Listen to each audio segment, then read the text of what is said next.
त्या ॲग्रीस्टॅकच्या संदर्भात तुम्ही आम्हाला थोडी डिटेल माहिती देऊ शकता की एक्झॅक्टली काय आहे ॲग्रीस्टॅक आणि शेतकऱ्यांना तो कसा बेनिफिशियल राहणार आहे?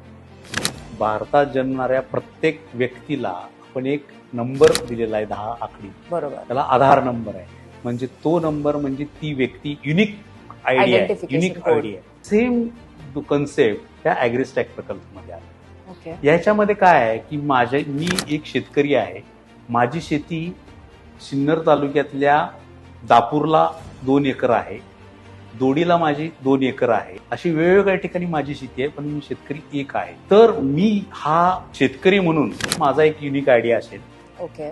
त्या युनिक आयडीला माझी जिथं जिथं शेती आहे त्या शेतीला पण मग एक आयडी देणार मी. Okay. Farmer ID, farm ID आणि मग त्याच्याही पुढे जाऊन मग असं आहे की हे जेव्हा मला तयार होईल त्यावेळेस मी शेतकऱ्यांना एक प्लॅटफॉर्म देणार. मला 7/12 घ्यायचा म्हटलं, ते ऑनलाईन उतारा काढायचं म्हटलं तर ते लवकर मिळत नाही. ह्या सिच्युएशनला तुम्हाला काहीही करायची गरज नाही, कारण तुमचा ऑलरेडी फार्म आयडी इटसेल्फ तुम्ही आहे. Eligible. तुम्हाला जस्ट तुमचा फार्म आयडी आणि फार्मर आयडी टाकला की तुम्ही काय लावलेलं आहे हे ऑलरेडी ती सिस्टीमला लोड असणार आहे. तुम्ही कुठल्या फार्मवर आला ती फार्मही लोड असणार आहे. ते फार्म 2 एकराचा आहे की 20 एकराचा हे ऑलरेडी डिसाइडेड असणार आहे.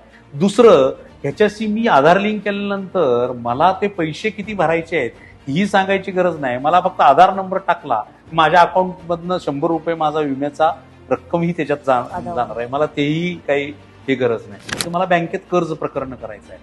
उद्या बँकेवाले ही कागद नाही, तुझ्या ह्या फाईलमध्ये हे नाही असं म्हणायची गरज नाही. त्याला फक्त मी जाणार, माझा हा फार्म आयडी आहे आणि तो फार्म आयडी टाकून बघा तुमच्या सिस्टीमला.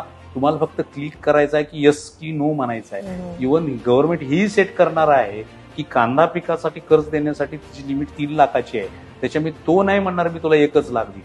3 लाखाची लिमिट सेट आहे ना, आपोआप ते तुला एका क्लिकवर ते लोन तुझं मंजूर आहे. म्हणजे त्यालाही करायची गरज नाही. त्याला तो जमाना गेला की मी 7/12साठी कुठं तर सेतू केंद्रावर जा किंवा माझं पिकाची नोंद घेण्यासाठी तलाट्याच्या मागे जा. काय नथिंग टू डू विथ.